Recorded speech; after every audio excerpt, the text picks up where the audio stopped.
Welcome back to the No Judge Necessary podcast, where we got the opinions like DC, we're crazy like Gaethje, and we're as high as O'Malley. We're the podcast for fight fans that want to see fists fly and don't want to wait on the judges. I'm your host, Brick, and as always, my cornerman, Nil, and Matty P. How we doing, boys? Big chilling, man. How about you? I'm chilling. I've been a little bit on the road. I was back in Boston last week. We had that road podcast. I am back in Arizona, but I will say, just to kick it off, I had a horrible realization. Well, I guess not horrible, but realized that the fights are early this weekend, starting 11 a.m. on the West Coast. And they are free, and we'll get into that. But the main card's at 11 a.m. Main card's at 11 a.m., correct. So the prelims, I believe, start about 8 a.m. Eastern, 11 a.m. Eastern, 8 a.m. on the West Coast out here. I have tickets to the ASU game at noon. So, not much I can do there. I'm hoping because ASU is a 16-point favorite, hopefully that the game gets a little out of hand and I can kind of throw up the fights on my phone, but this is not a card I definitely wanted to miss. But we won't get too into that. I know. Real quick, I'm just saying, I've been hyped this whole fucking week. Like, I don't know what it is. Something about it is just, I got big fight feel, like, heavy right now. And I love the fact that it's on early. I'm going to wake up, fucking roll out of bed, get some coffee, some kush going, or watch some knockouts. Like, I love the early morning scraps. And it's just got, I'm not trying to rub it in because you're going to miss it, but it's got such a big feel for me that it's just, I don't know, I'm trying to watch all the embeddeds, the fucking countdowns. Like, there's just something about this card that's drawn to me. Maybe because it's free, I don't know, but something's got me. Because next week is another huge card, so it's like we get like Christmas and your birthday right after. Like, facts. Exactly, and even last week was a pretty decent card, and even today. I mean, did you guys catch One Championship Next Gen? I was on the plane. I just flew back. So I missed it. Not a sniff. I didn't catch one punch thrown. Okay, so I can kind of catch y'all up a little bit. Yep. So I guess I'll kind of start at the top. What everyone was looking for, the semifinals of the Atomweight Grand Prix.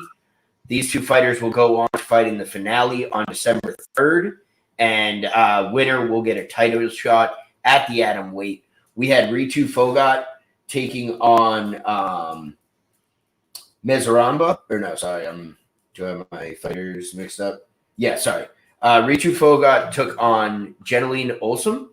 Ritu, her wrestling is the best I've ever seen in a woman. Her strength, her wrestling, it is the best I've ever seen in a woman. She was so dominant. Jeneline was actually very impressive with her jiu-jitsu game, but it was kind of one of those position over submission. Jeneline's guard was nasty. Like, she could never really Ritu couldn't really pass guard or, like, get to the dominant position she really wanted. But it was just all domination. Anytime Jocelyn went for, like, a triangle or something from the bottom, she just used strength to get out of it. So she ended up getting the decision win.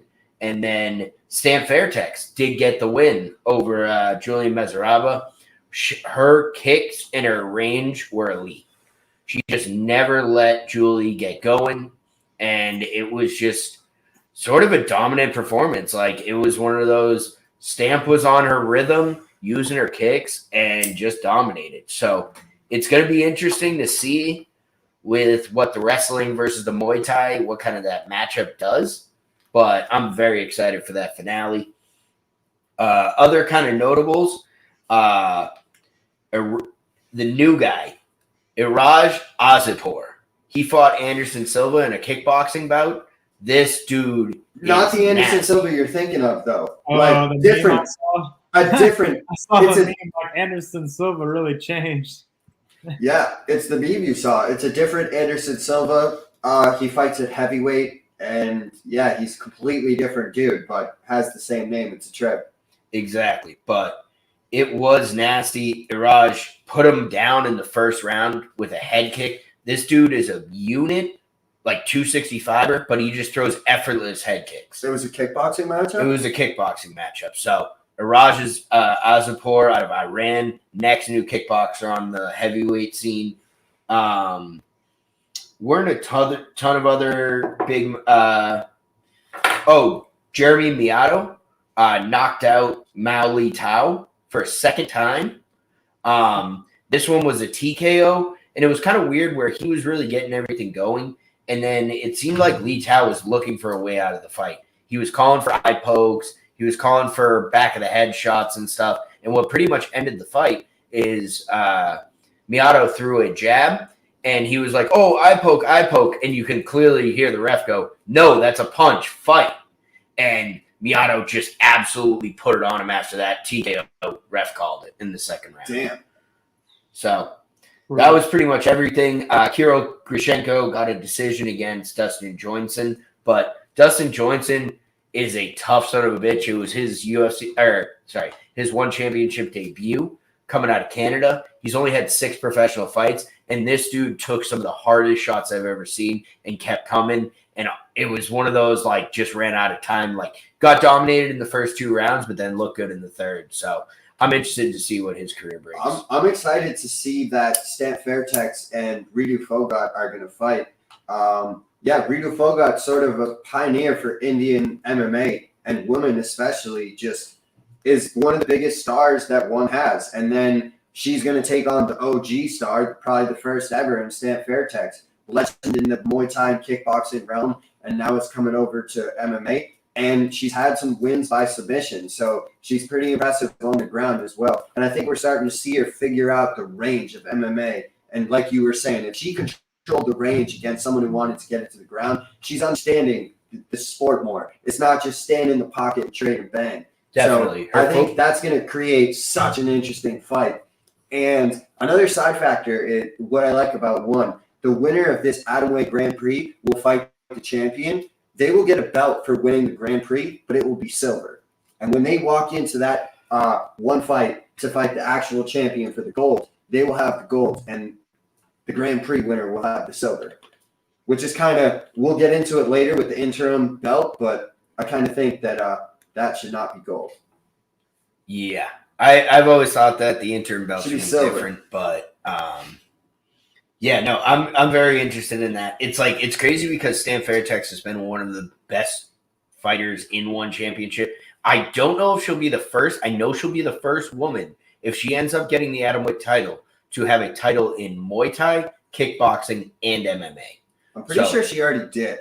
No, I don't know if she's gotten won it. She got a title shot, maybe lost. I believe so. I don't think she's gotten the MMA title yet. I know she's gotten Muay Thai and kickboxing, but I think Ritu is going to be a real tough test for her. I really don't know what that wrestling's going to do, but I'm very interested on that coming at you December 3rd. And then we had some more fights last weekend. Hold on, real quick, Joe, before we hop into that. My last take on one championship. I'll just leave this as a fucking cliffhanger. I want to see Stan Fairtex fight Joanna. That's the fight I want to see more than anything. Then fight Muay Thai, straight Muay Thai rules. You want to fight Stan Fairtex. But let's hop into last week. Yeah, what do we have? That's a good card. Tell me about it. Yeah, I mean, what'd you like? I liked. There was one fight that was on the prelims. I got to look it up, but it was a fucking banger, back and forth. You didn't know who was going to win. It was the RoboCop dude versus the Ninja Turtle guy. We were making. Rodriguez against Young Park. Insane. Usually we only recap the main card, but that one I was like, holy shit! My friend was watching that doesn't really watch MMA that much with me, and he was like glued to the TV from then on. So got to shout out that fight. I think it should have got fight of the night. I'm not 100% sure, but yeah, that was wild. Ended up with a bonus, but definitely deserving of one. And then also we got to give a shout to that Bruce Leroy comeback, because that was fucking wild. Who called that? You called that? Because I definitely thought he was taking an L. That was me. Amir should have taken an L, though. If the ref didn't break that shit up, he was fucking sleepwalking. Yeah, I was impressed with that performance out of Bruce Leroy. I mean, it's kind of one of those that, like, I sort of wanted to see a performance like that where he got truly tested and still found a way. Where I feel like a lot of his fights have either been way higher opponents or like way lesser. So this felt like a pretty good matchup for him. He got tested and he still found a way out of it. I was trying to tell he you. broke the top 15 too with that fight now, so that's pretty cool. Did he? Yeah, they put a 15 by his name now, so he's got that going. Was that Paiva getting dropped, I believe? Yeah, which is weird. Right before the O'Malley fight, you would think they would kind of want, to get O'Malley in that top 15, but hey, they saw enough with Bruce Leroy to get him in there. Yeah, I did see that getting dropped. And that's where I'm starting to think maybe they actually do take the rankings a little more serious than they do with just like trying to set up fights and whatnot. Y'all see I got Herbert? something funny for you guys. You know the Rose Clark versus Jocelyn Edwards? Yeah, so we were watching that fight, and my friend said that I look like a guy version of Jessica Rose Clark. And I was like, what the fuck? And then we put up... Yo, that's hilarious. Side by side, that was low key accurate. I was kind of mad. Let's see if we can get that up there. Yep, that's you. Yeah. That's too good. Damn. I mean, the only other thing I had on it, I will say I kind of got a little discouraged on this card early, where at least gambling wise, because I had the quick starter parlay, which was Xavier Lavasheli and Liviana Souza. Immediately 0 for 2 on the card. So I was definitely a little more out on the card, and I was with some friends. So I had it on, but I wasn't watching big. What do we got on the main event? I got something on the prelims, though. Huh? You guys see Jai Herbert's post-fight interview?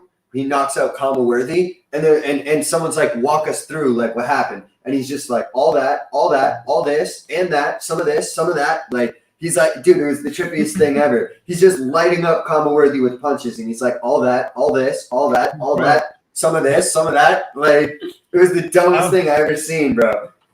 That was the fight that lost me money. That broke all my shit right there, because I was like, I won the first couple, and I was like, you know what? I think Kama Worthy's got it, and then just got lit the fuck up. I'm like, shit. Man, sometimes you really don't know. You really don't. And then, I mean, kind of what we predicted for the main event. Yeah. 5-round decision for Vettori.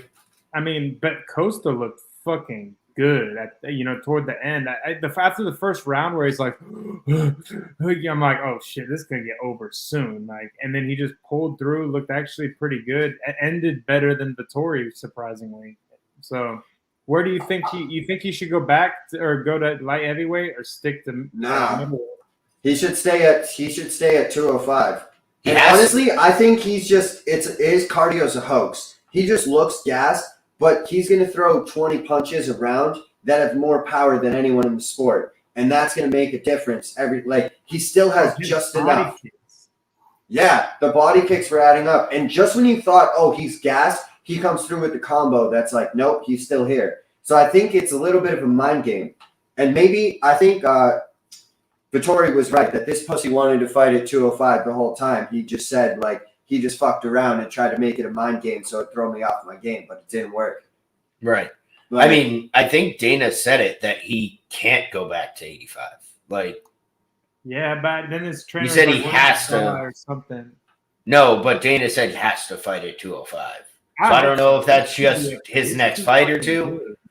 I mean, honestly, he's massive in like that 205 division. We'll talk about it more, later in the card, but he should fight. It really needs I think the top of the 205 division starting to round back out, but we could use a little more energy coming up and what's next in this in that 205. You should fight Alexander Rockets. I'm gonna turn on the light real quick, but who would you want him to fight for his first 205? Rockets. Is he rank like 5th? If he starts him, and then Prohaska's probably next for the belt, regardless of what happens. Right? That was the only name, which I guess coming off a loss and all this bullshit, that probably don't want to throw him too big of a name. The first name that came to mind was Prohaska. Yeah, but that's just because like it's I the like number the one contender, winner no? of I like the winner of Vulcan and Goliath. I think Oh, so the you're winner going of further that- down. I don't hate that. What about Lionheart? That for some seems reason, perfect for me. I'm sold on that Rockets rematch because he wanted that, and I'm like, ooh, that's kind of dangerous. Either that or I was sold. What about Dominic Reyes? That would be a great fight. That's a good one. But I would If feel I- really bad for Dominic Reyes. The last fucking how many fights he's been getting animals that are just lighting his ass up. Real talk. That's a fight I would for sure want to see if we could ever go back to Brazil. You know, if we could have a card in Rio, that's a fight that you put as like a co-main event, and they go dumb for that. I'd be big in on that.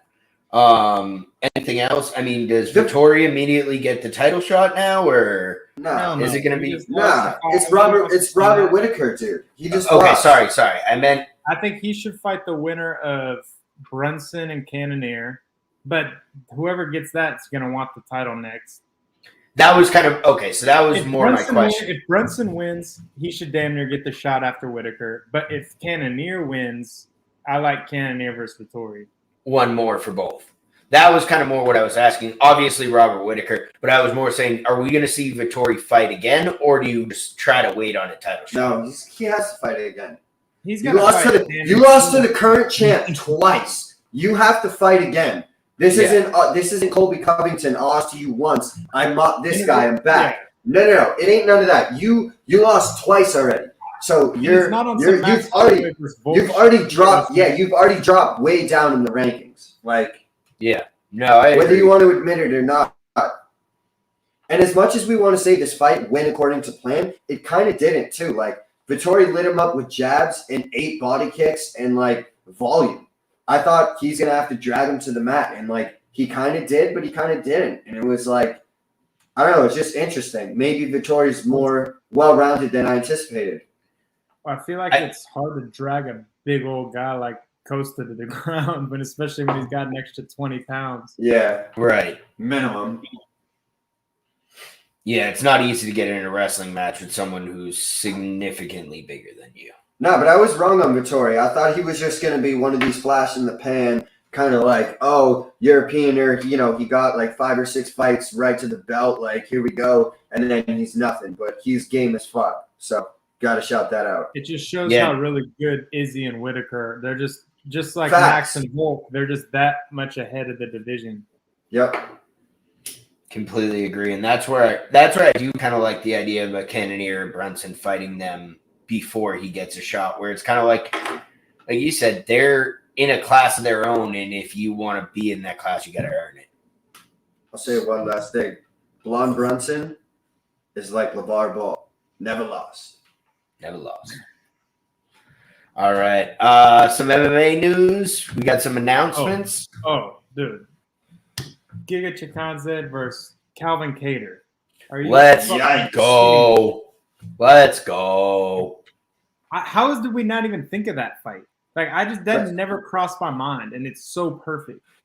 So perfect. Makes a lot of sense.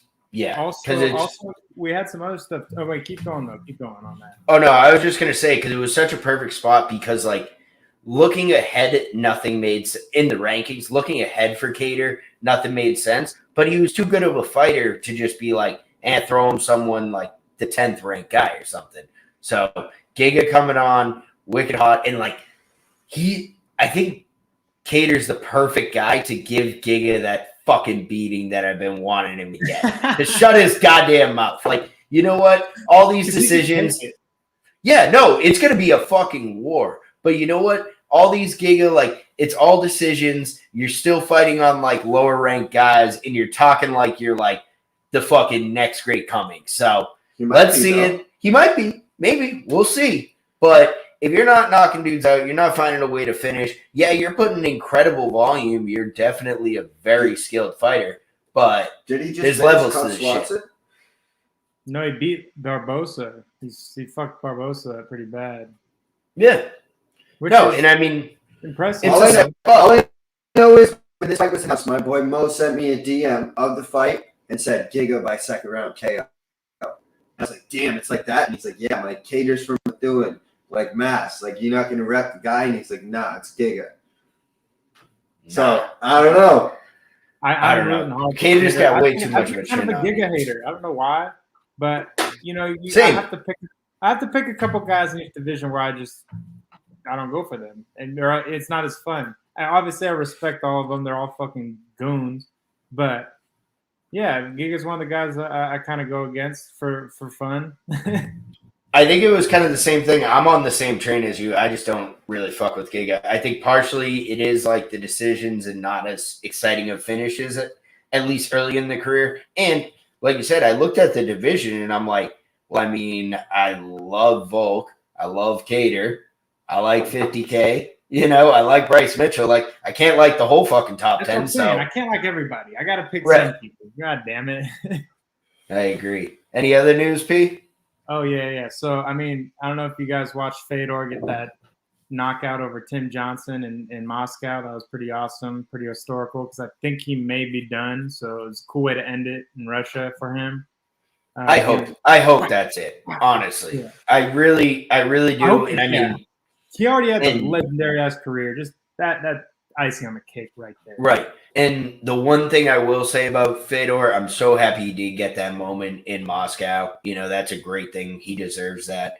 And I truly hope that, and I don't think there was any bad blood on the leaving, just UFC moved on. I truly hope that the UFC gives him his due. I hope he comes back. He gets his retirement. He never was in the UFC. He was never in the UFC. Really? That was the biggest thing with Fedor. I thought he fought a few times. No, it was always pride and other shit, and they could never get him. That was always. Yeah, I always thought there was a little era. Old UFC champions once they got old, and then they went to Bellator. Yeah, he just fought so many UFC fighters. Wow. Yeah, and he just fought everyone, dude. Yeah. Wow. And pride and all that. And he's fought everybody, fam. Right. And he's a savage. Him and his brothers, bro. There's multiple of them, and they're all fucking heavyweights with fast hands. I remember working at a pizza shop, and this dude walks in, and he's like, my favorite fighter of all time is Fedor Emelianenko. And he's like showing me highlights of just electric hand speed. And I like barely knew who Fedor was at this point. I was like, yo, I gotta watch this guy. That dude. Also, to other news with the Professional Fighting League, we got a bunch of new champions there. The relevant ones that you may know, Shoeface Jr., who left the UFC. I don't know if you guys remember. Antonio Carlos Jr. Yep. He won. He just won a milli. Got the championship in that division. Kayla Harrison won, of course. She wins everything. Clarissa Shields lost. That was the big thing. That was everyone's like, oh shit. But I think the only reason is because I bet on one fight. It's Clarissa Shields. No, it's all PFL. They're fucking idiots. PFL's the dumbest promotion. I was all in on them. Why are they handing out $6 million on Wednesday? What are you doing? 100%. It's random Wednesday. There's no rhyme or rhythm or anything to this. Because they used to do it New Year's Eve. It's like they're just handing out millies. Correct. But they used to do it New Year's Eve. Correct. And you have one big event. So why are you doing it on a random Wednesday when no one knows that it's going on? I love the idea. I love the idea of PFL when they were first. Ray Cooper III, you remember that guy who won it last year? That was a nasty knockout. He got it again this year. So those were my highlights of it. It was dope to watch, honestly, because there was a lot of fights. It was fun to watch. All for $1 million. So I'm like, oh shit, like they pouring it all on. So, but another reason I'm saying PFL is stupid is because like you have Clarissa Shields, arguably her nickname's the Gloat. She's the best female boxer ever. Why are you giving her a wrestling opponent in her second fight? What are you doing? Give her a kickboxer. 3-0. Give her a kickboxer and let her hands fly. Let's see some magic. She should have a viral knockout by now in 2 fights in PFL. I don't care. It's only been 9 months. They should have fed her somebody, like, if they're really serious, obviously it's no slouch because anything can happen in a fight. But they should have given her a camp. They should have been like, here you go for a couple fights. Get some hype behind her. That's not even trying to disrespect the people they would put in. But I feel like they've thrown her to the wolves, and she can't handle someone that's going to be able to take her down. Now, maybe that's her own fault by getting too close, but I don't know. I think they could have given her more friendly matchups. Agreed. I don't know. I mean, I saw the girl was like 3-0, so I was like, yeah, she's only had 3 professional fights too, so I thought it was fair, but you know, we you're can't right. find another boxer that's trying to make their MMA debut. But keep going. Sorry. No, I mean, if I'm getting in a cage with her, I don't care if I'm a boxer. I'm gonna turn into a wrestler. Real quick. Fair. Real quick. Fair. No, Fair. I completely agree with that. I'm kind of just with Neil. I love the idea of PFL when their whole like pitch was that, and I don't know if maybe just COVID fucked up all their scheduling and that's why, but they used to do all their championships on New Year's Eve, and that was perfect. That's like, awesome. hey, like everyone's Why pretty this much stuff? Home. Like That's what I'm saying. that's They lit. should So have done that again. I think they're doing some things right, but giving out like $12 million on a fucking Wednesday in the middle of football, baseball, basketball, hockey, and the World Series is a bad fucking idea. And just like You're right. they have to remember, it's 6 title fights. That's fucking 3 hours right there. And there were like- fights. There was prelims too. Cor- Like, it wasn't correct. just- Correct. So they have to like realize that. Like that's why New Year's is perfect because you could have it going all night long. You can't just have a 9-hour event on a Wednesday and expect it to be fucking lit. You know what I mean? Right. You're right. You're right. It was hella long. I'm not trying to. All right, never mind. You're right. PFL's lit. PFL's lit. Sorry. No, I like how they have the ref cam. I like how they try shit. That's what I like about it. They'll Mhm, try, but mhm. See, and that's ref like game is why we're bigger. mad at them. It's Yeah. like we're not out. We want you to be better. It's like I'm not mad. I'm disappointed. Like be better because they are doing a lot of things right. I agree. that ref cam is sick, dude. The ref cam, the ghost cam. You guys seen the strike speed as well? Yeah, the strike speed with That's kicks fucking and punches. dope. Like 46-mile-per-hour kick. Holy shit! Like Yeah. I know. I will say it's It's like definitely 11, going to take 11, a little 11, while. 28. It's like, oh, shit. Like, Yeah, it's almost like Little League Baseball where I'm seeing the speeds and I have no idea what they mean. I'm like, I don't know. Is 26 good? Is 42? Like, I don't know. That seems fast. Like, you know, you start but seeing like you see 20, 20, 20, and then you see a 46 right to the ribs. You're like, ooh, I know that seems like more. Yeah, exactly. For sure. And then before we get into the card, we had a few fan questions off of Twitter. Wanted to get into them. let's hop into it. What do we got? First one comes in from Joe. He basically just said, is this just fight card Russia? I know most of these fighters, but I feel like most of the people can't pronounce their names. for this card this weekend. Yeah. It's not Russia, why it's a is there so foreign- many Asia. Russian? Like they got some Chinese guys in there. It's a good mix, but it's like the international card or something. Yeah, because it's Abu Dhabi. It's so easy to get anyone into Abu Dhabi right now in COVID And times. there's some new thing about how international fighters have to be vaccinated to come in and fight in the U.S. So Dana White's Correct. like, no, you don't. We're gonna go to Fight Island. Facts. And you know, now the whole setup at Fight Island's a little different. Like before it was the W Hotel in a smaller bubble. Now they're in like a bigger fucking hotel that's like a villa. And they're just chilling. And they got the Etihad Arena now instead of just the like old fucking hangar dome that people were fighting in the more stricter COVID times. But yeah, I think it's just an international flair. That's really all it is. It's just the UFC trying to show their muscle and be like, look, we cover the globe. You guys think you might cover the globe. You guys think you might do this or that, but we truly cover the globe. Definitely. Similar, I guess, kind of question, but this is coming in from Zach. From a gambler's perspective, why didn't they match up more fair fights? It seems like majority of the fights are like minus 300 or more. I didn't really feel that way. Bullshit. I think the odds are kind of bullshit sometimes. You know, I think Sandhagen and Peter Yan should be way closer, in my opinion.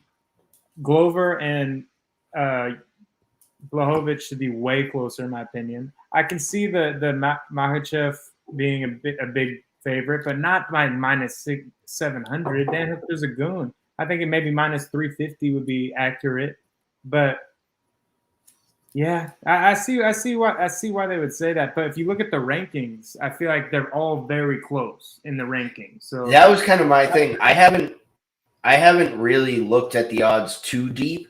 I kind of like to do that. Is I do more of my just research on the fighters before the podcast, and then I like to kind of get a little bit of a live reaction to the odds and really see what I like there. But You want to know why they're skewed? why is that? There's been a lot of cancellations.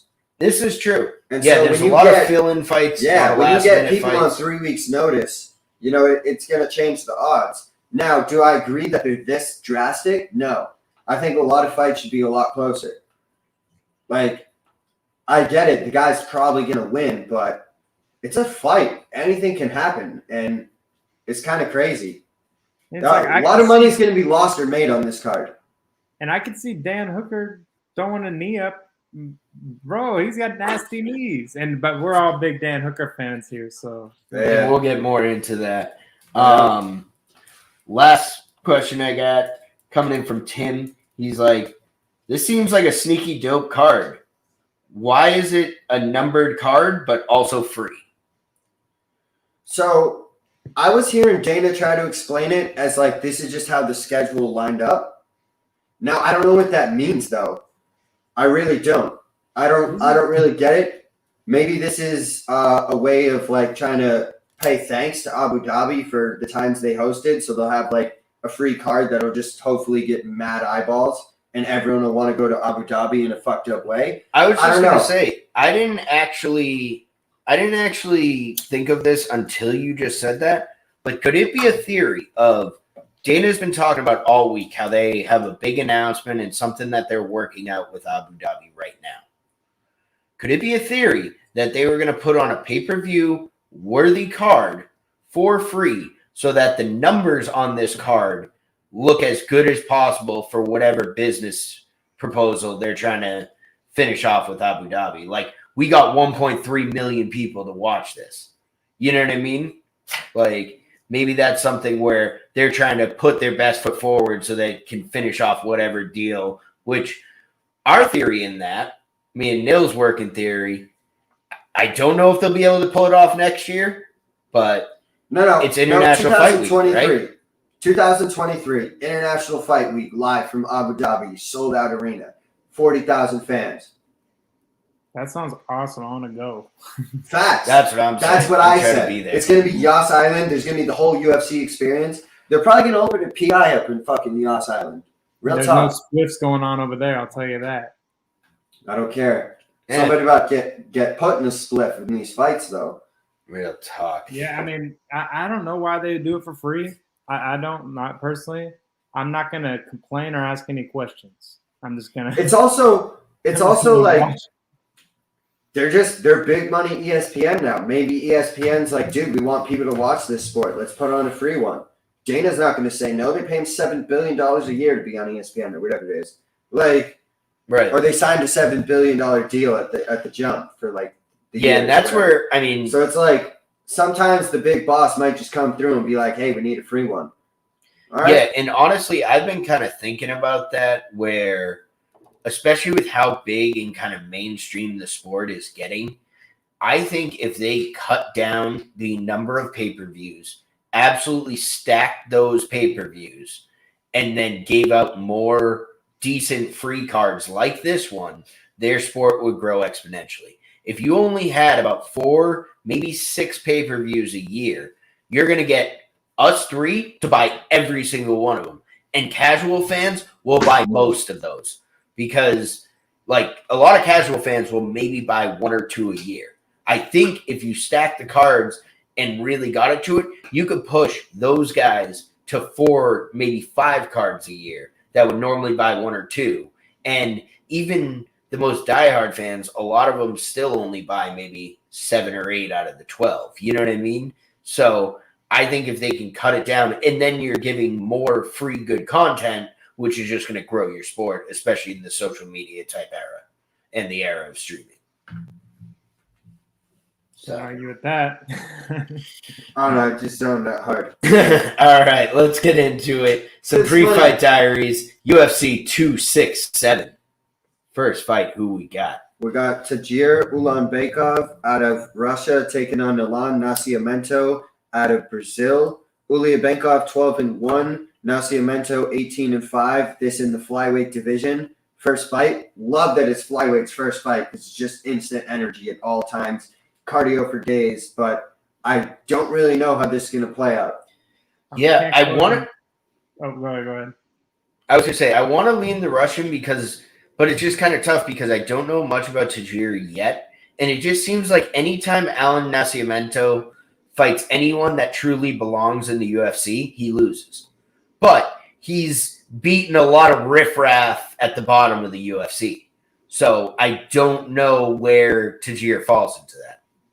Yeah, and I'm just going off of names completely. His name is close enough to Tiger, and he's going to win.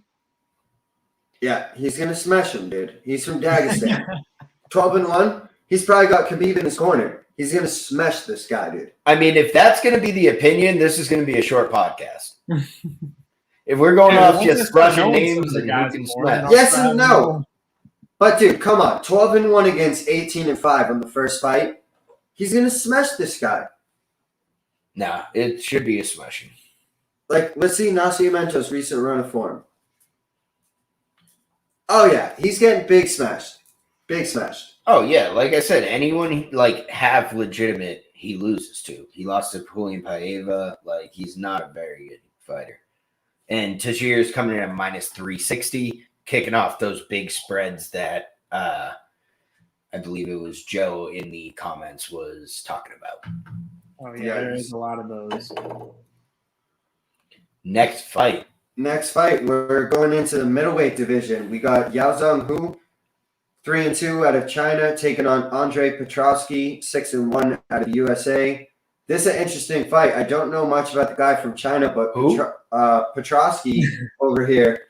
Petroski is from the Ultimate Fighter season, heavy wrestler. I remember one of his fights, he gassed out in the second round, and afterwards he was like, if I could just fight like that for 15 minutes, I'd be unstoppable. So I kind of want to see if maybe he can come back if that's what he's about.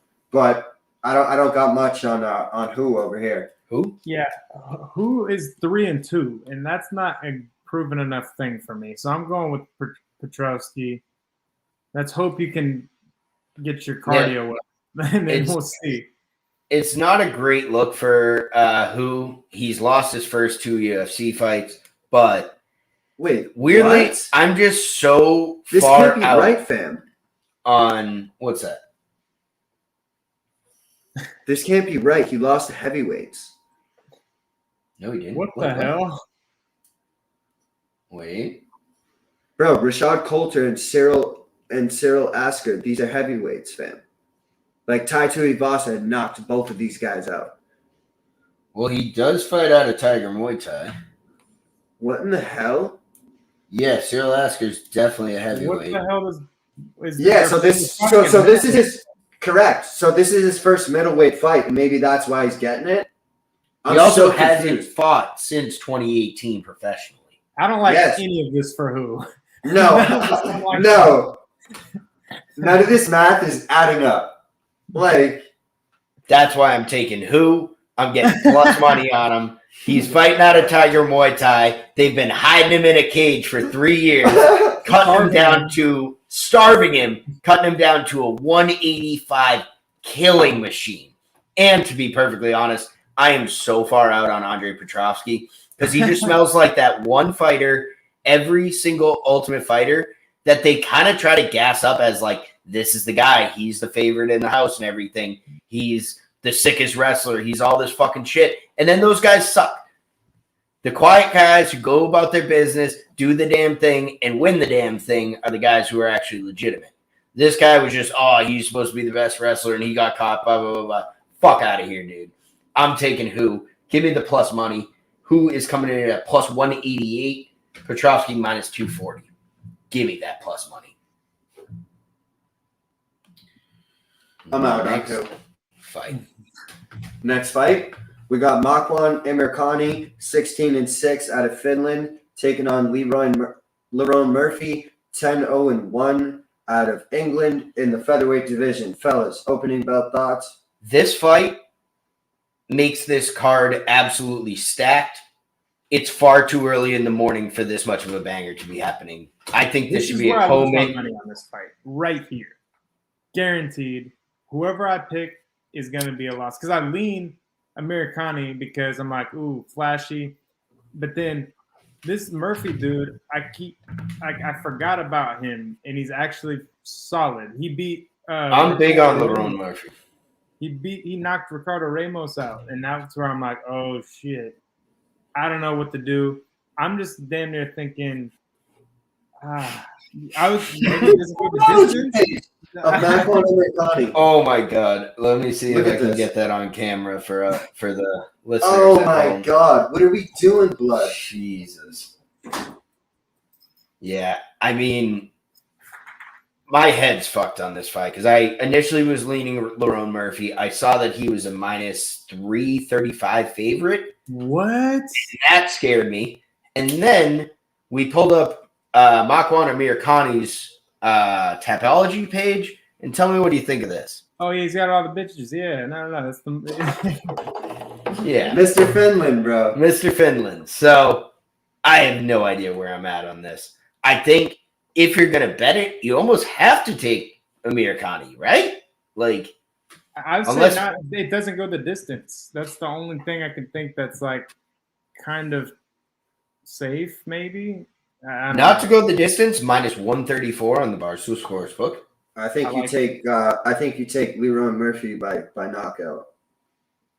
Lerone Murphy by knockout would be plus 150. So yeah, I mean that would probably be the way to take the favorite. That's your bet.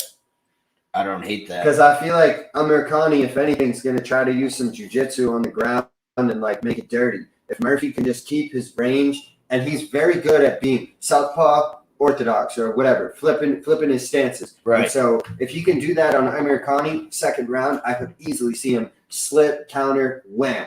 And it's like, oh shit, now he's backing him up, TKO'd him. I can see that. Amirkhani is pretty tough though. He's gone the distance with like Barbosa, Arnold Allen.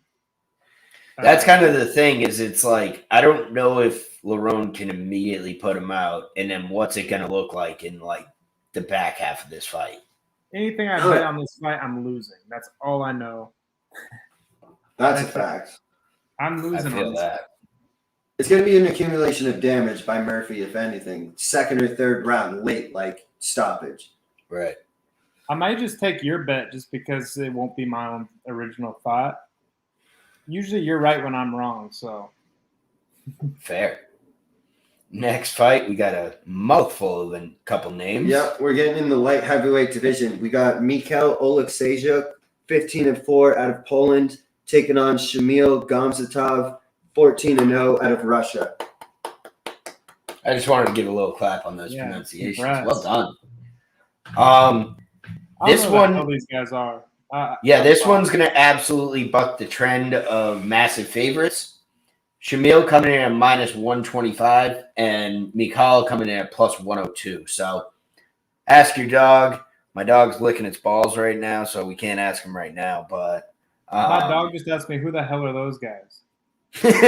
You remember Dodgeball when he's announcing the team and he's like, and from like Poland, Michal.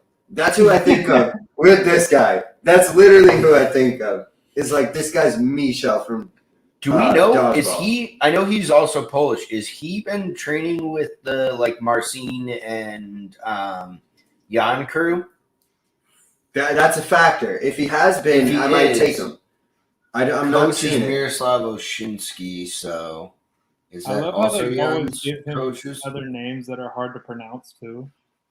Yeah, real talk. He never fights like Joe Smith. Never. No. It's never. It's like Bogdanov against Oleksiejczuk or whatever his last name is. It's like Sean never Shelby's back easy. there just cracking up, bro. He's like, how can I fuck John Anik today? It's like, one of these guys gotta go. We can't pronounce everybody.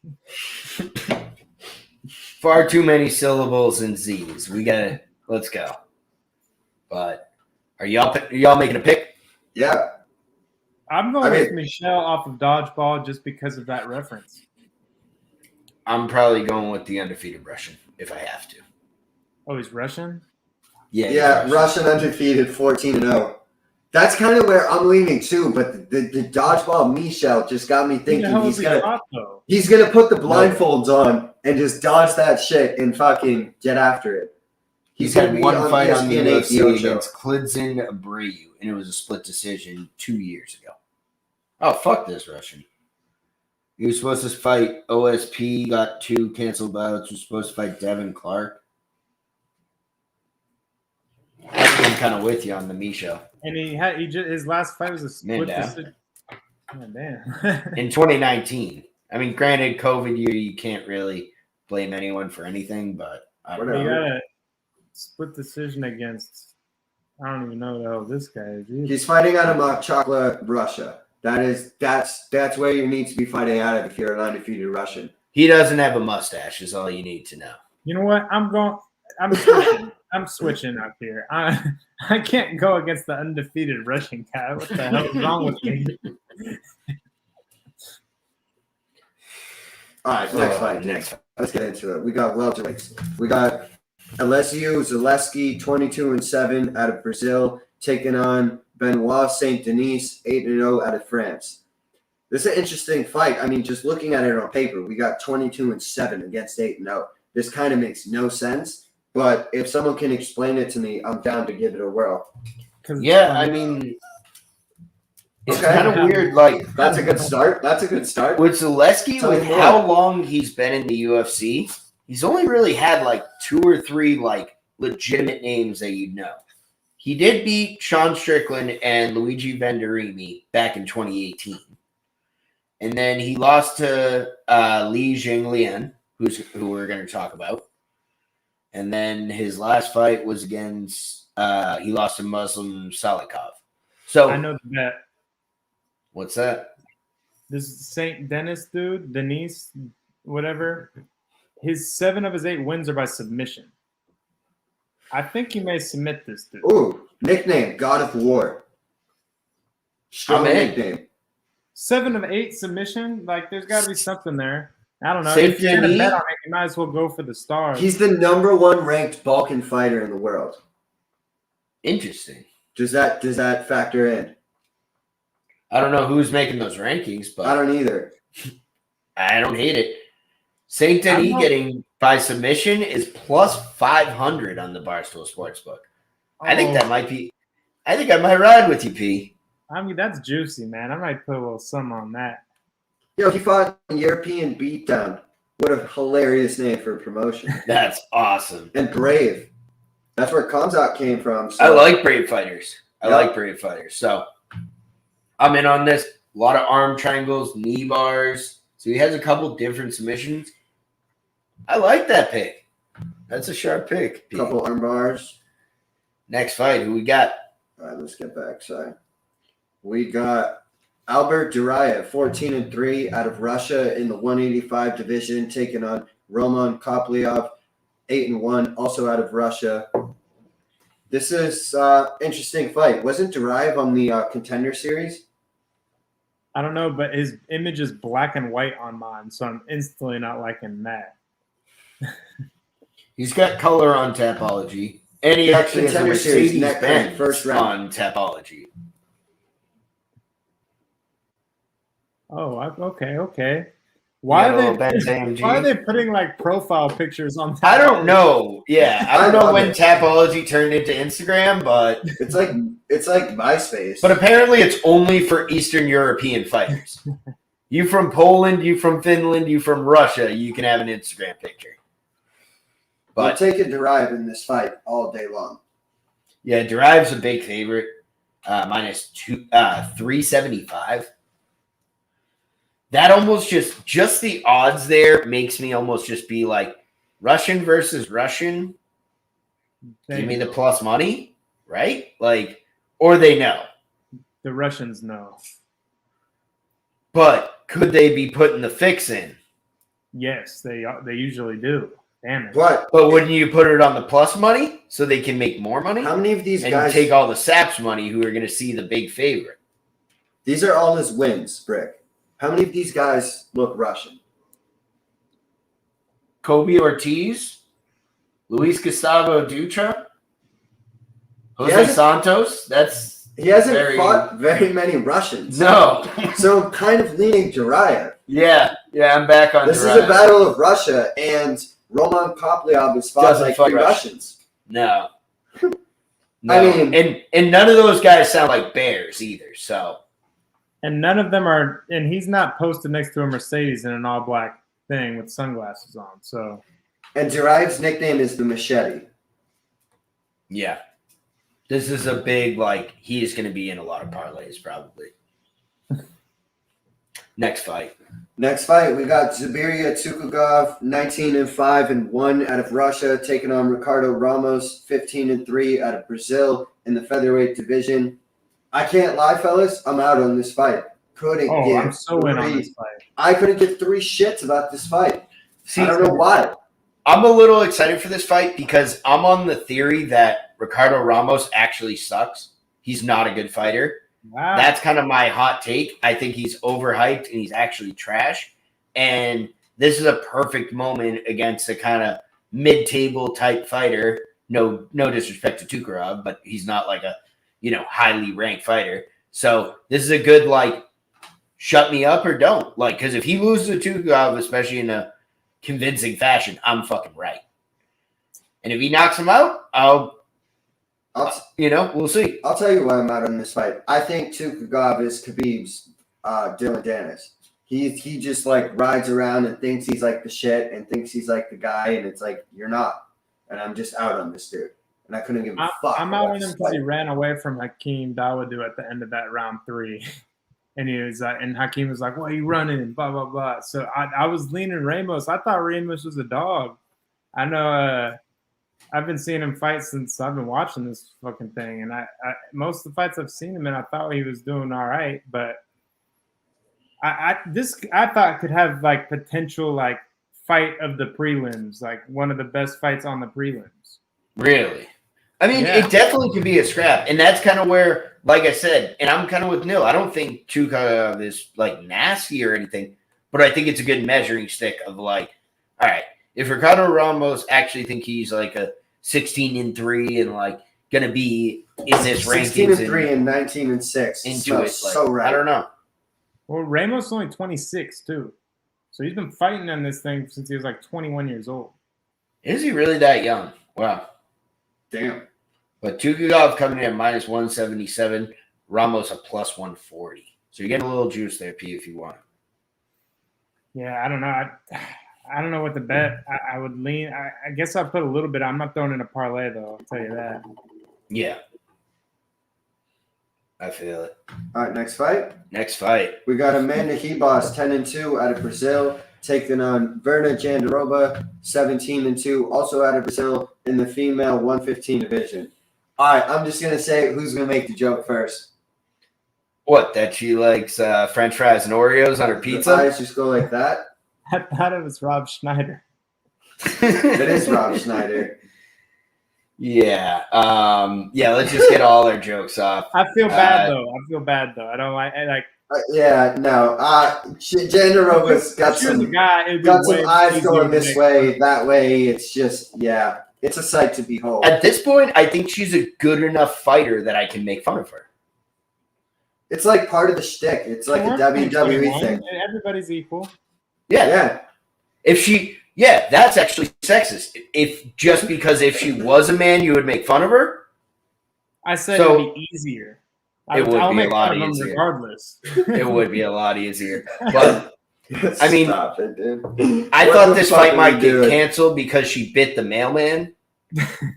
He was casting a spell on her or something. All right, that's enough crazy ass jokes. And then you got Amanda Ribas, the super cute one, all just this is a hilarious fight. This is so funny. I don't know who's gonna win. I'm kind of leaning Virna, to be honest, but I want Ribas to win because I'm kind of with you. Yeah, it's tough. I'm definitely leaning Ribas. I think she's an exciting prospect in this thing. I think that Marina Rodriguez fight was kind of a lesson she needed to learn, where she has electric stuff. She's got to learn how to control it. You know, it's like that pitcher who comes into the league and it's like, yeah, you can throw 100, but people can hit 100. You know what I mean? Now you got to learn how to put 100 on the corner. Now you got to learn how to, you know, hit a changeup or something. So looks like we lost Neil for a sec, but we'll try to get him back. I'll keep it riding while the technical things are going on. But right here, I think he's right back. I think it just Jern was the person I saw kind of whoop Virna's ass and like actually like be like, hey, I'm on the ground, I'm the dominant one here, because I think she likes the ground. So Ribas is really good on the ground too. She handled Mackenzie Dern. That's honestly where, and I know MMA math doesn't work that way, but I think the ground kind of does. Exactly. And I think Ribas's hands have gotten significantly better since that Dern fight, and I don't think the ground game has gotten better. It was like 3 or 4 fights ago. It was early in both of their careers. So wait, you think Ribas is going to take down Jandiroba? Yeah. I think it's the other way around.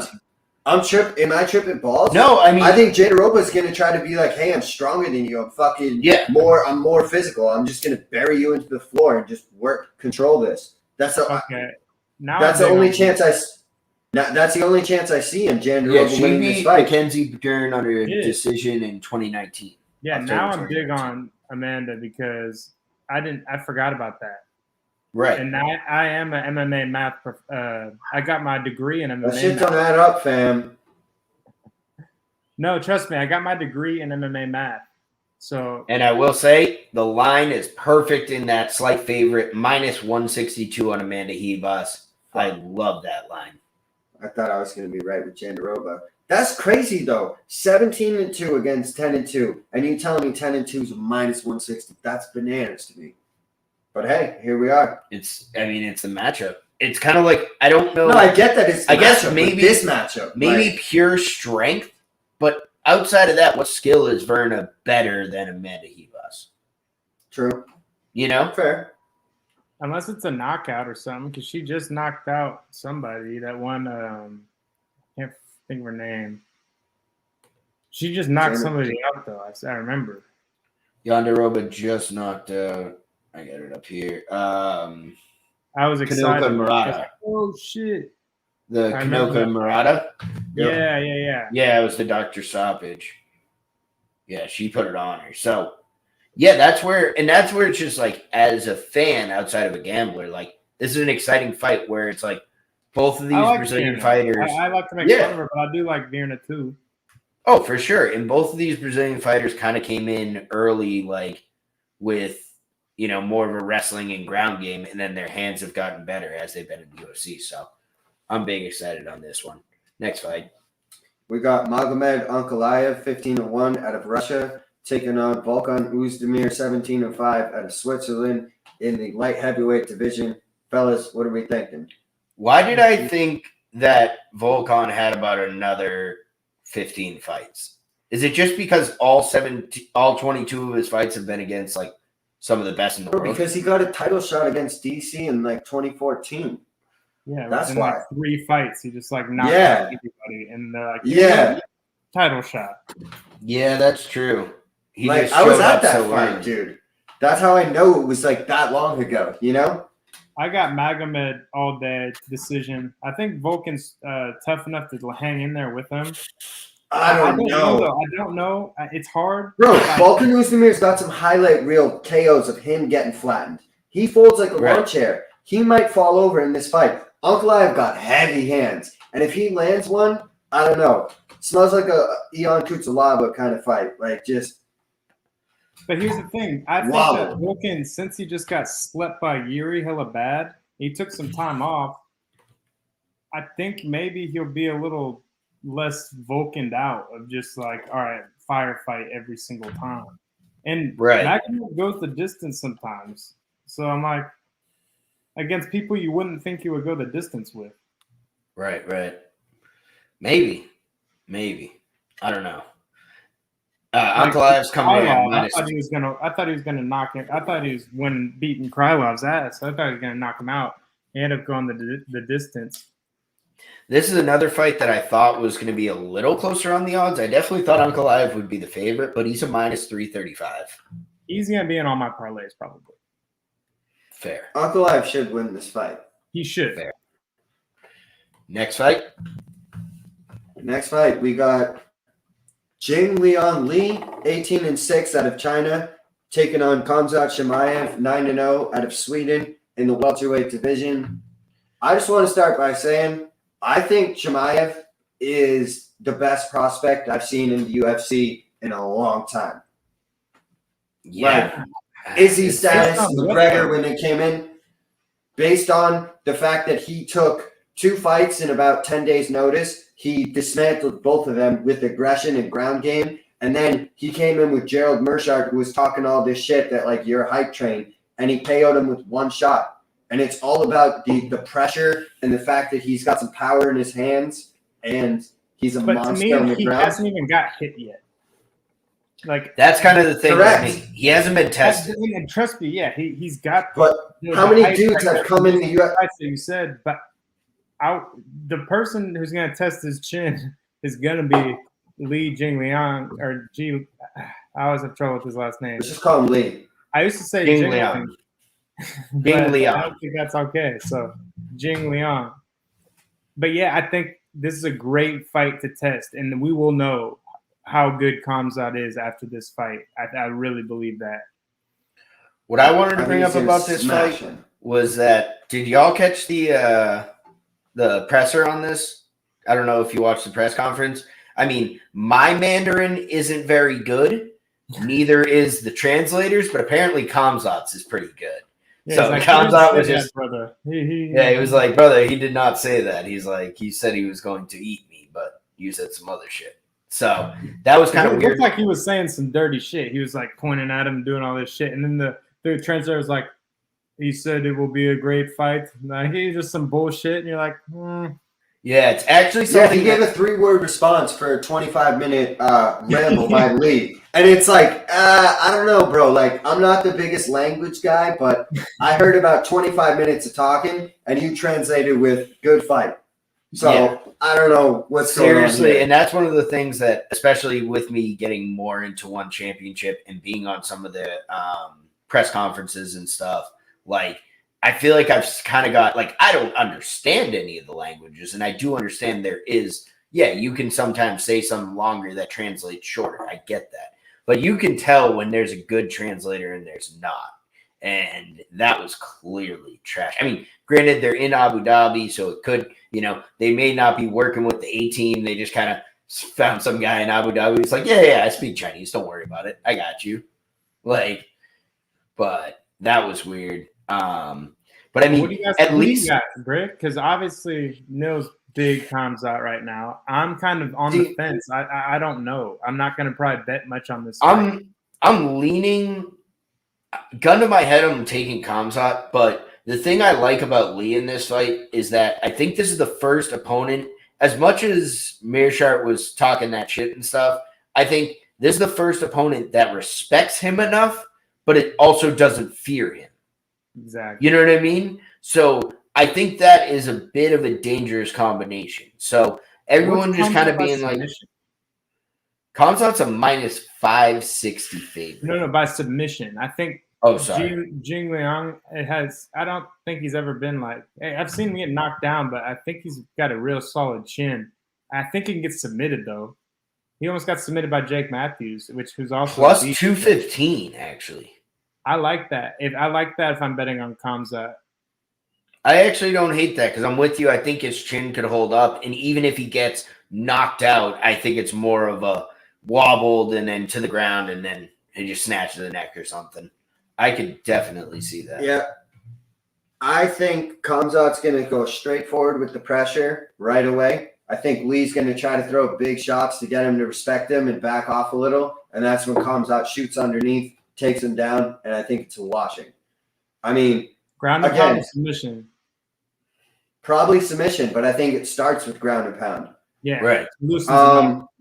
Yeah. I also think when I look at it, like G has lost to, like you said, Jake Matthews and Neil Magny. Those are two grappler wrestling heavy guys, and I think Kamjat's just literally going to put him in the leg triangle and just tee off. Yeah. But here is where I think the coin can flip, because Kamzat, I think, is down to get into a firefight. I think that's the thing. If he sticks to the game plan, does that with fucking Lee. Lee can put anybody's lights out. So that's where I'm like, ooh, this is going to be a good one. I'm excited. Yeah, I completely agree. If if he sticks to the game plan, he takes him down, he dominates the way he probably can and should, it will probably be over early. But I'm with you. If he's got a little too much confidence after the Mearshard fight, if he's just too confident in his own shit, he doesn't want to get that, like, oh, you just wrestle fuck, like Russian kind of style, like whatever, like that's not entertaining. And he tries to get in this firefight, like, I don't know. It could be a problem. Bro, he's got fucking hella finishes, bro. All his fights at once end by finish. But he's never been in the got 9 of them. Okay. Yeah, he only got 9 of them. Still, 3 in the UFC. He's finished them all. This guy's a monster, bro. Alexander Gustafsson said this is the greatest fighter he's ever seen, and I want that statement to be accurate, so I'm riding it. Fair. Next fight. We got Alexander Volkov, 33-9 out of Russia, taking on Marcin Tybura, 22-6 out of Poland in the heavyweight division. This is a thumper. This is one of those, like, yo, sign me up. We got like a 6'9" Russian taking on a shorty, stockier fucking Polish guy. Like, sign me up. This is the Champions League on a Tuesday night gone wrong outside the stadium, and we're going to see a fucking Russian fan and a Poland fan throw hands. That's what this fight is. Sign me up. This is one of my, I think, is my lock. I'm not very confident, though, of anything whoa. On this card, but my lock is Volkov by decision. I think Marcin's tough enough to hang in there. I think it will be a really close decision, too, but Volkov, I think, is long enough. I think if he uses his kicks and stays at a distance, do what he did to Derek Lewis type of fight, I think this is a Volkov decision written all over it for some reason. Volkov to win by decision is plus 185. So you're getting a little extra juice if you're picking the decision like that. I will say, when I first heard this fight came out, I was all in on Volkov. I'm taking the dog. Give me Tybura. I like that he's been in the training camp with Jan. I really like, and I think that's a perfect training partner to get ready for a fighter like Volkov. And how does that just, work? I just think like eating up little Jan over there, just fucking blasting through his. No, not Petr Jan. Jan Blachowicz. Oh, okay. They've been training in Poland. More fucking sense. Yes. Oh no, not Petr Jan. I mean, Petr Jan does have more power than Volkov. I'll go on the record saying that now. But no, he's been training in Poland with Jan Blachowicz, and he said that this is just he's just been saying that like everything is new. He's like, I got back to my roots. I went back to Poland. I'm working with Jan. We got a game plan. Like, I just feel like a new fighter. And I've always felt like Marcin Tybura was right on that cusp. He might be the best wrestler in this division, or at least he top. Never wrestles that much though. Besides Blades will wrestle the shit out of him. Right. But I think he's going to get to the point that I think he's going to find a way to wrestle him and get him against the cage and just ugly it up. And I don't know. I think this is a new Tybura. And I've always just felt like he's just right on that cusp. He's been right on that cusp. Now I hate you. Now I think about it, I've lost the money on Volkov, though. I was like, no, but this is why I'll sway you back, because Volkov, didn't he just fight 5 rounds with Gon? Yeah. Main event. Okay. He's gonna come through with coming off a 5-round fight. This is a 3-round fight. I think he's gonna tool on Tybura. Maybe. I think everyone's way too in on Volkov, and I'm just hoping for this new and improved Tybura. That's really where I'm at. Well, he's 5. He's won his last 5 in a row. I mean, that's what I'm saying. In the heavyweight division is really hard to do. And that's kind of what I like in that kind of fighter is a fighter that understands what it means to get to like sort of that top level where he's gotten, 5 fights in, decently ranked guys. You got Greg Hardy, Walter Harris, like Sergey Spivak, like decent names, but not top level names. And he's not the kind of guy just saying, I'm a champ. He's the kind of guy saying, I need to get better to get to that championship level. And I'm going to go train with my countryman who is a champion and understand what it means to get to that championship level. So I'm expecting Tybura to be someone we're going to see in the top 5 pretty soon. And this is the first step. I think this is going to be a kind of shock the world type thing. Well, speaking of shock the world, let's hop in. Let's go. Let's go. We got Islam Makhachev, 20-1 out of Russia, taking on Dan Hooker, the Hangman, 21-10 out of New Zealand in the lightweight division. I'm just going to say there's no chance in hell I ain't picking Dan Hooker in this fight.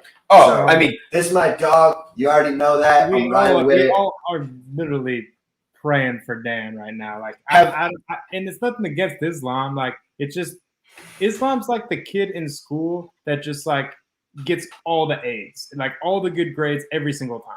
And it's like, Right. all right, who's gonna win the spelling bee? And it's like, please, the underdog right now. I don't want this kid Right. to win again. And Dan Hooker's your random boy who like his science teacher entered him in the spelling bee and he was never supposed to be in that shit. And then you're like, wait, Dan's in the fucking final? Let's go, Dan. Come on, against the genius kid? Let's go. And his mentality coming into this has been like exactly what you would want. He's like, yeah, bro, I want to take the hardest fight I can. Like, that's why I'm here. I want to see what the best wrestler's about. I want to see this shit. And man, if Dan could throw his fucking nasty knee right up the middle at the perfect timing, we've seen Islam get his blocks knocked off before. There's one loss. He got knocked the hell out. And if anybody can knock somebody out in this division, it's Dan Hooker. So Absolutely. I was watching an interview with his wrestling coach with Hooker, and he was saying, so Hooker fought in the U.S. on the what card was it? He fought Hakaras on the 6, the last one. Yeah, the last one. And then he stayed in Vegas and trained with his wrestling coach who's based out of Vegas now, Frankie Hickman. I was going to say, that's the 3 words of why we have a chance in this fight is Frank Hickman wrestling. But he was saying for like 8 weeks they improved his wrestling. And when they got to fight week this week, he brought his 2 longtime coaches, I forget their names, from New Zealand. And Frankie's like, I haven't seen these guys in years. And when I saw them, the first thing we said this week is, you're going to shoot takedowns and start wrestling, and I'm going to throw hands and start striking at him. So after this whole camp of him wrestling with his coach, now this week they're trying to mix it up to like get his mind right for this shit. I just thought it was an interesting angle, interesting like approach. Yeah, no, I really think that's something we've seen. Obviously, we love the CKB boys, but I do think that's an underrated part of their game that hasn't been talked about other than me incessantly about Frank Hickman wrestling is one of the things that I think Frank Hickman wrestling has been absolutely elite at is defense. Look at what Volkanovski's defense has gotten to. Look at what, obviously it didn't work when he went up, but Izzy's wrestling defense has gotten better. Brad Riddell's wrestling defense has gotten better. Kai Kara-France's wrestling defense, and now I'm praying Dan Hooker's wrestling defense can hold up. And I think that's all we need. We need him to just stuff 1 to 2 takedowns in the first round and make Islam think about that and piss him off and get him into the firefight we need. You know what else? I think that loss to Chandler is weirdly helpful for this fight because in that fight, he was backing the fuck up the entire time, riding the cage, backing up. And I think he's learned a lesson there, hopefully, where it's easy for the wrestler to start attacking when you're going backwards. You know, maybe you'll meet him right in the middle and say, hey, come for this takedown. You're going to get kneed in the mouth. Yeah, that's where I think he needs to use his lateral more. It's got to be lateral footwork, and it's got to be, oh yeah, the hangman snatching guillotine or a knee. I could so see it. A guillotine. That's what he's known for. That's why they call him the hangman. What? Their wrestling is too much. I wouldn't even try a guillotine to get into a position. I wouldn't try to sub this motherfucker. Yeah, I don't know if a guillotine, but I mean that's his move. But I could definitely see like I could something like that, a front guillotine or like a Darce choke or something where he stuffs a takedown. Like I could definitely see something like that. Oh man, we need this one. We need this one for the boys. Max, he's gonna shock the world. What are the odds? He's a fat underdog, isn't he? He's like the biggest underdog on the card. Let's go. We're gonna fucking plus 425. We're fucking riding with the hangman. Love it. Let's go. Absolutely love it. Give me the hangman. You have to go Dan inside the distance though, because I don't see him pulling out a decision here. Imagine.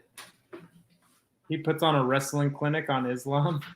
He smothers him. Yo, Dan Hooker by submission, if you really think he can snatch that neck up, plus 2,000. Holy Let's I'm go, yo. We're absolutely going to taking that. sprinkle something on that. I got to throw 10 to win that, 200. How many people has Dan even submitted? Recently, not many. But he guillotined Markadiva, rear naked choke. It was a lot of the stuff in Australia. Rear naked choke, not 2 rear naked chokes in Australia. Let's just get a count here. What are we doing with this shit? What the fuck? I think he's got about 3 to 5 submissions. Yeah, I'm not betting that one, but No. I will throw some money on Hooker just to do it, just because I support, just like I do with the Diaz brothers every single time. Oh yeah. I mean, if I could like send it directly to him, I would. Like, you know, fuck it. Even if All right, co-main event. Let's do it. Interim bantamweight championship of the world. Here we go. Petr Yan, 15-2 out of Russia, fresh off an illegal knee and losing his belt, is taking on Corey the Sandman Sandhagen, 14-3 out of the USA. This is a wild fight because you have an absolute tactician and a guy that's going to hold the classic stance and come forward in Petr Yan against an absolute madman who is all about rhythm and timing and offbeat movements and has a highlight reel for the ages. So this is an absolute sick fight, but I think Yan gets it done. What do you guys think? I got Sandhagen, man. I do. I think Yan hasn't faced a striker like this yet. Hey, he's fought a lot of people. I mean, he's fought, let me see, Rivera, Uriah Faber, Aldo. Aldo is the closest like to top tier striker that he's fought. But I think Sandhagen's on another level. And then he's fought Sterling. And Sterling showed in a lot of ways at the beginning of the fight with that weird the tempo and the movement that you can touch Petr Yan. And I think Sandhagen, the way he's coming into this thing, I think that TJ fight is going to help that loss. He's like, I can't just lose position like that. And I think if he can dance around the ring, Petr Yan plots and just kind of follows. If he can make it a very movement fight, I think Sandhagen can do it, man. See, I personally just anybody that Petr Yan fought after all the shit that he's gone through, he's going to win. Like, if this was Petr Yan versus Ngannou after everything that's gone on and what I've seen in training and what I've seen Petr Yan say and just everything that I'm seeing again around Petr Yan, there is no chance I am betting against him in any fashion. Think of the future. Think of the future. I'm what thinking should of the happen future. is Yan should win and have to fight Sterling, and they run that back. That's Right. what should happen. But the shit show version, which normally happens, is Sandhagen wins, and then it's this weird thing where Yan didn't get to fight Sterling again, and then some whole bullshit, and I see it.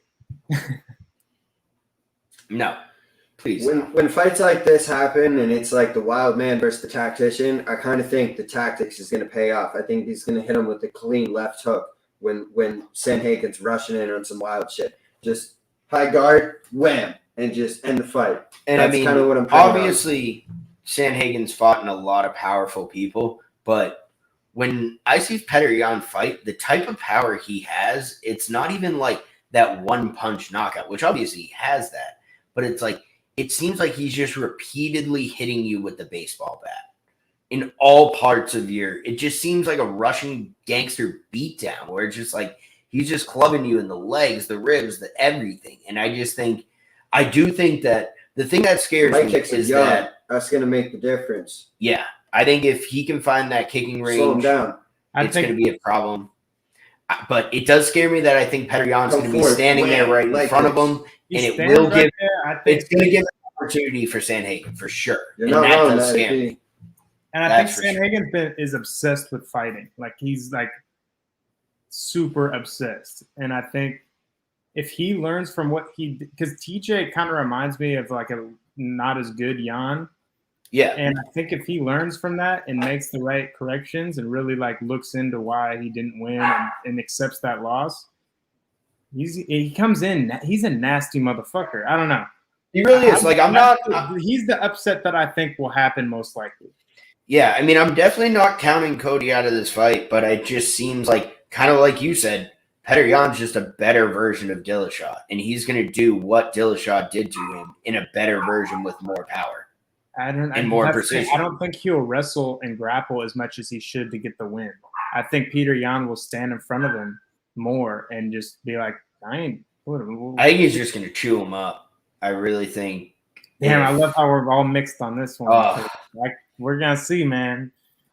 I think it's going to be back and forth, but Yan with the leg kicks in the classic, he's going to get the job done. What scares me is Yan gets really, really solid as the fight goes. Like rounds 4 and 5 are going to be.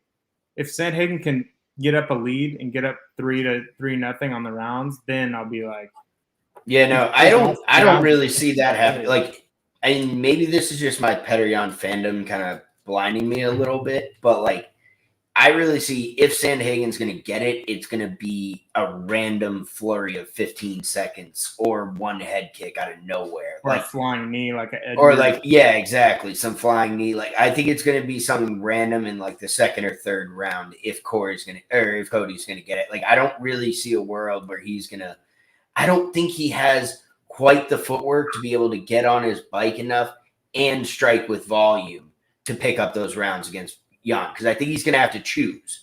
He's either going to have to get on his bike and pick shots, or he's going to have to try to stand there and get his volume. And if you stand there and get your volume against Yan, I think they're going to add up more going the other way.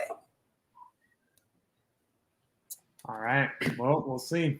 Let's get to the main event. Let's hop to the main event. We got Jan Blachowicz, 28-8 out of Poland, taking on Glover Teixeira, 32-7 out of Brazil for the light heavyweight championship of the world. How we feeling? See, I got a weird theory on this fight. Oh boy. Let's hear it. I think that Jan Blachowicz is the best fighter in this division. I do think that he should retain his title. But I have a hot take that I think, and it's already passed, twice, I believe? I think this light heavyweight title will be passed around like the next 5 heavyweight title fight or light heavyweight title fights. There will be a new champ the next 5 light heavyweight championships. We got a new one with Jan's the first, and then I think from here on out, didn't he defend it against He did defend it against Izzy. So I guess that I still almost look at him as a new champ. I know that Izzy fight. I know I'm obviously an Izzy fan, so I'm not saying it's not a good win, but like I almost just look at that differently. It was almost like a champ versus champ kind of like random fight. Like it wasn't him in his division against like a ranked guy in his division. So I just have this weird feeling Glover's going to get it, then Glover's going to lose it, then someone else is going to get it, then like Jan could get back into the mix, but it's just going to change hands the next like 4 to 5 fights. I hate that you said that. I don't know, man. Because that was my hot take, was that Glover's going to win. Really? Yeah. It's weird because So, like, see, and Jan that's weird. Ever get in positions where he's like, he's so simple, bro. It's his fight is so simple, and he makes everyone fight his weird fight that's hella simple, and he's never out. Like as you see when he fought Izzy, he was never in position to get like fucked up. Right. He was like, and so I don't think Glover's gonna win off of punches. If he wins, he's gonna have to sub him or get him down to the ground. And I think Jan's actually pretty fucking hard to take down now. I think he's gotten pretty solid at that. So when I kind of wanted Glover because I'm like on like some Michael Bisping story shit. See, and but that's where my Bisping story, and I don't know if that's Glover's story. And that's kind of where my head's at, where it's kind of fucked up, where I actually kind of think Jan's going to win the fight. I just have this weird feeling about how the 205 division. I don't think Young's winning this fight. I ain't betting against this guy, Teixeira, who's on 40 years old. This is last chance at the belt. He's on a 5-fight win streak. He looks the best he ever has. He's most finishes in the light heavyweight division. Just became a citizen and is settling into his plate. Like, I just got a feeling he's going to find a way to get this done. I just feel like Jan Blachowicz is a younger version of him. And maybe he accelerated to the belt a little faster. But I know MMA math, whatever, Jan Blachowicz lost to Corey Anderson. Kind of got taken down and held. I think Glover Teixeira might be able to do the same. Yeah, so did Glover. This is true. And Corey Anderson not even in the UFC anymore. So yeah, and and Jan sent him to the Shadow Realm like last fight. So yeah, Jan's on a hell of a run. I don't know. Like, again, this is not going to be a heavy bet for me. Like, this is going to be a watch as a fan almost, because I don't know what the fuck's going to – like, everything to me says Jan, but you're right. There is this weird little gut feeling that's like – not so fast. And especially Glover Teixeira – and you got to give respect to the champ, especially even at the sports book, but minus 286 just feels a little too juicy. Yeah, no, this should be not a pick 'em, but Jan should be in the minus 150. Right. Yeah. Even if you want to tell me minus 180, minus 190, like, sure, give some more respect to the champ, but I think there's a much closer fight. Because, yeah, Glover can get it done on any night. I think if they fight 10 times, Jan probably wins 7 or 8, but those 2 to 3 times, it could be tomorrow. That's real. Correct. That's so real. I completely agree. Yeah, I think Glover just finds a way. He has been, so I wouldn't be shocked, man. And he's done it against power punches, too, in the last couple fights. Thiago Santos. You know what? And you know what? Glover gets every single one of these fights. Glover's been rocked, man. So if he can survive the legendary Polish power, I think – but I don't know if he could survive that shit because nobody else has except for Izzy. But Izzy never really got rocked like that either. No. But I hate to say it, I think this is going to be an absolutely great card, and this fight's going to leave a bad taste in people's mouths. Oh, my God.